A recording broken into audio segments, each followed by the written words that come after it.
welcome back to Elise Reads and Speaks. Today I am rating my book club picks for the year of 2020. So I did this for the year of 2019 and I rated them from best to worst because we just had a lot of really bad books that year, so it was like really a battle to see who would be the worst. I am happy to report that it is different for me this year, maybe not for everyone in book club, but for me, I read a lot of book club picks that I actually really enjoyed. So I am going to rate them from worst to best, and we will see who gets the number 1 slot. So it's gonna be no surprise what my number 12 and what my number 11 are because, spoiler alert, I put them in my worst reads of 2020 video. All right, so it was a little bit of a toss-up to see who was gonna get, the worst slot, and I'm gonna go with the one that I hated, okay? My number 12 pick is Truly Madly Royally by Debbie Rigaud. I'm not gonna go into further detail on this one. You know that I hated it. Number 11 goes to There's Someone Inside Your House by Stephanie Perkins. Again, I'm not gonna go into this one because I already talked about it in my worst reads, but number 11 and number 12, they got 1 star. I hated them. The number 10 slot, that's the third worst, okay? So like the bronze medal for worst book is going to go to The Rest of the Story by Sarah Dessen. This one I don't remember much about. I'm pretty sure I gave this one 2 stars because I thought it was just kind of bland and boring. And I was also surprised by that because I listened to the audiobook and it was narrated by Rebecca Soler, who I love. I love her, and anytime she does an audiobook, I'm so excited to listen to her voice. However, she could not save the badness that was this book. Number 9 goes to The Disappearances by Emily Bain Murphy. This was the one that we started off the year with in January, and I was like, oh no, we did it again. No, we chose a bunch of bad books because I gave this one 2 stars.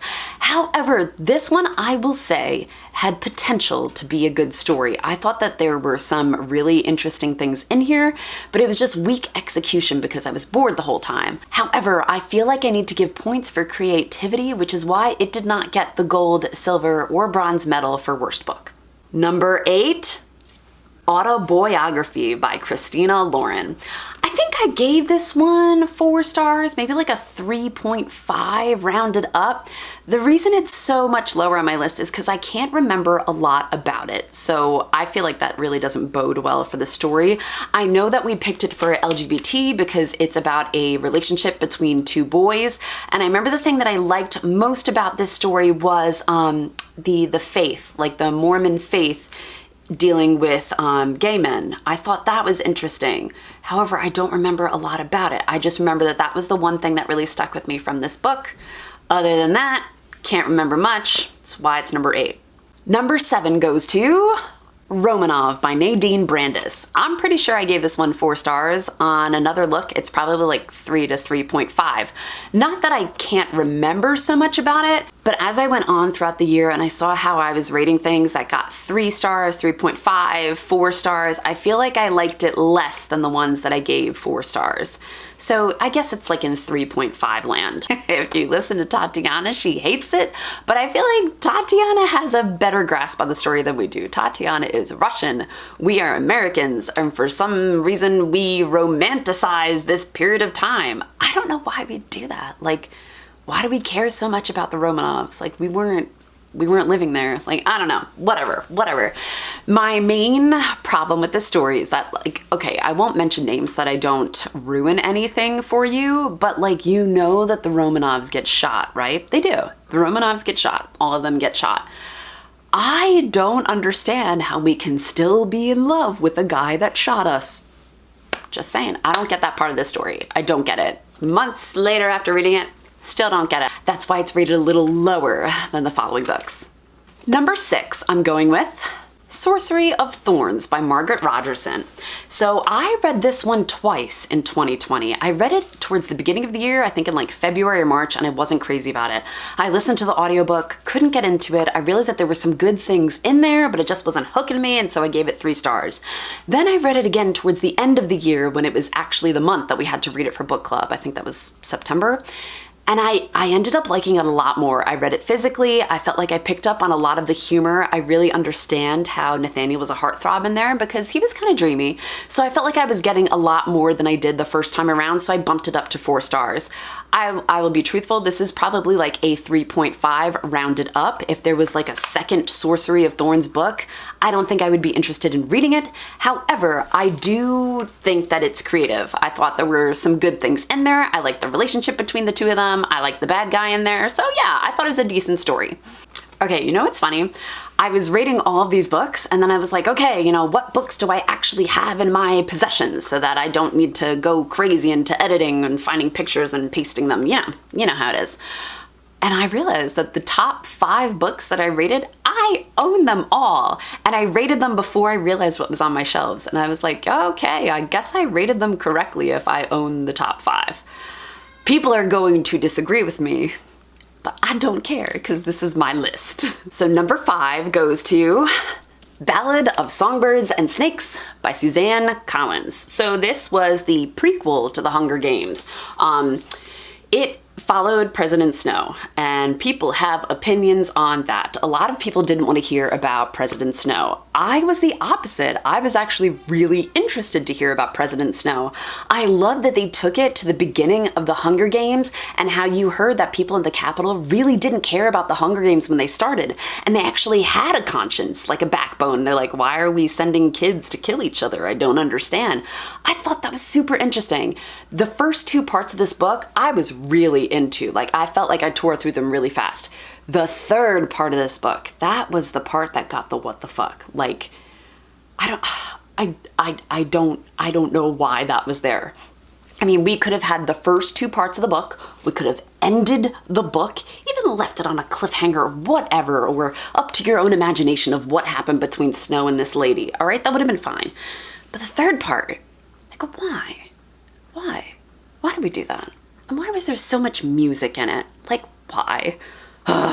So, okay, if this was just the first 2 parts, this honestly could have been a 5 star, maybe. It's not as much as the other books that I have down there. But I did give it 4 stars, but like, I feel like I gave this book 4 stars based on the first 2 parts, and I'll just pretend that the 3rd part doesn't exist. Number 4 on my list, I feel like is an underdog. Like, I didn't see this coming, but I really enjoyed it. And that is In the Shadow of Blackbirds by Kat Winters. This one just hit me in all the right spots. I mean, it also focuses on a pandemic, and this was written a while back, so it was kind of strange that we decided to read it this year when we didn't realize in 2019 that we would be having a pandemic in 2020, so that's like little crazy. But I enjoyed the story. It had ghosts, it had a mystery, it had like a little bit of a love story in there. I felt really captivated by it, and it was one of those hidden gems that I didn't expect to enjoy as much as I did. So I feel like that is why it deserves number 4. Okay, so number 3. If you are on Team Elise and Katie, you will completely understand why this book gets number 3. If you are anyone else in book club, you will wonder why I put it so high on my list. You know what? You probably won't even wonder. You'll be like, oh God, I know what this one is. Why? But you know what? I don't care because I loved The Kingdom by Jess Rothenberg. This was like cybertronic Disney princesses. It was such a good time. I love this book. It was so good. And I felt like it left off in a way that you could have a second book and I would totally eat it up. I was so into it. Like these Disney princesses that just are robots and the girls like go to meet them. Oh my God, it was such a great story. And there's a mystery in it too. So you're kind of wondering like what happened to this guy throughout this book. And you know, you find out in the end. I say you find out in the end, but it also leaves off that like, if they wanted to continue, they could. Oh, so good. It was so good. If you like this book, please comment down below. I like to know that Katie and I are not alone. So my number 2 and my number 1 were actually pretty tough to distinguish between. I really enjoyed them both. I know that I rag on book club because I gave 2 books 1 star. I don't give a lot of things 1 star, and like 2 of our picks got 1 star. But on the opposite side of that, I have to say 2 of our books did get 5 stars. Really enjoyed these books, okay? So kind of evens out the badness that was there's someone inside your house and truly, madly, royally. So I gave this a very long, hard thought. And then I was like, how am I going to pick between these two? And I have to go with the one that just gave me this atmosphere of feeling. Like when I think of the two different titles, there's one in particular that I feel transported back to that book, and it's because of the world building. All right, so number 2, man, I don't want this to seem like a consolation prize because this is really good too. It's just I had more feels for number 1. But number 2 goes to A Good Girl's Guide to Murder by Holly Jackson.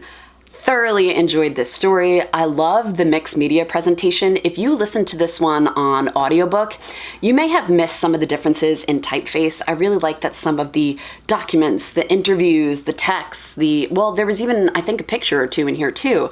I felt like I was more transported into this story and trying to figure out what happened right alongside her. Really, really, really enjoyed this.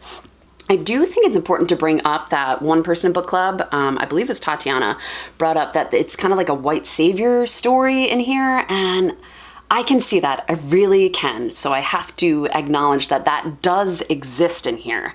I still really love the story though. I'm really looking forward to reading the second one this year because I mean, even though this case was cracked, I'm guessing it continues on and snowballs into something else. Whatever.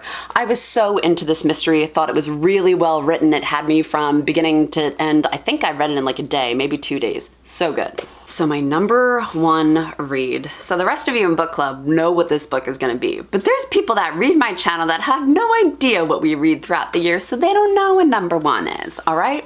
Number 1, I am picking because of the atmosphere. I think of this title and I remember what it felt like to read this book, and I felt like that really speaks to the world building. Okay, just the ambiance. Like, I don't know. I feel the water. Okay, does that give it a hint? Does that give it a hint? Because it is The House of Salt and Sorrows by Erin A. Craig. This story, man, like this one got me in the feels. The 12 dancing princesses, you made it dark and creepy, and I remember somebody saying that it was like taking place where Theon lived in Game of Thrones, and I can totally see that, okay? Like, I feel like where Theon is from is where this book takes place. And I just really enjoyed the spin that they put on the 12 dancing princesses. Like, instead of them going to somewhere, something was happening to them. I thought that was a very interesting turn. I will say that this book takes a hard right turn, and if people are not into fantasy, they're not gonna like the hard right turn. Not gonna like it. However, I like fantasy, I like weird things, and I like this book. So this was my number 1 book club for the year of 2020. All right, so I figured that I would go over the books that we plan on reading this year in 2021 in case you want to join us. Well, not so much join us, but like read alongside and maybe have opinions when I get to this type of video for next year. All right, so in January, that is our graphic novel month, we are reading Invisible Differences by Julie Dachez. Who do you think chose that one? So exciting! All right, in February, that's our romance month, you know, Valentine's Day. And we are reading More Than Maybe by Erin Hahn. In March, that is our sci-fi month, we have picked Mind Games by Shanna Silver. Sorry, not sure how to pronounce that, but that was another one of my picks that people also voted on. So there's a very, very high chance that I may be decimated for that one, but that's okay. We'll cross that bridge when we get to it. April, we're reading contemporary. We're going to read Girl Made of Stars by Ashley Herring Blake. Then in May, we are moving on to retelling. That one we're gonna read Damsel by Alana K. Arnold. June is our LGBTQ pick. That's gonna be Love is for Losers by Wibga Brugman. Oh man, I don't know how to pronounce that, so I'm just gonna write it right there and you let me know how you would pronounce it. For July, we have historical fiction. That is The Paper Girls of Paris by Jordan Taylor. August is going to be our magical realism month. That month I'm super excited for. We are reading The House in the Cerulean Sea by TJ Klune. September is our debut month. We are reading All Your Twisted Secrets by Diana Urban, you know, kind of like that back to school September feel. October is our Own Voices month. We are reading Alatso or Alatso-E by Darcy Little Badger. Not sure how to pronounce that one, so you can let me know down below. November will stick as our mystery month. We're gonna read The Project by Courtney Summers. And December is gonna be our fantasy month, where we will read Tests of the Road by Rachel Hartman. All right, so you already know that the January pick, I gave 5 stars. I gave 5 stars to it last year, but like clearly I'm gonna give it 5 stars this year too.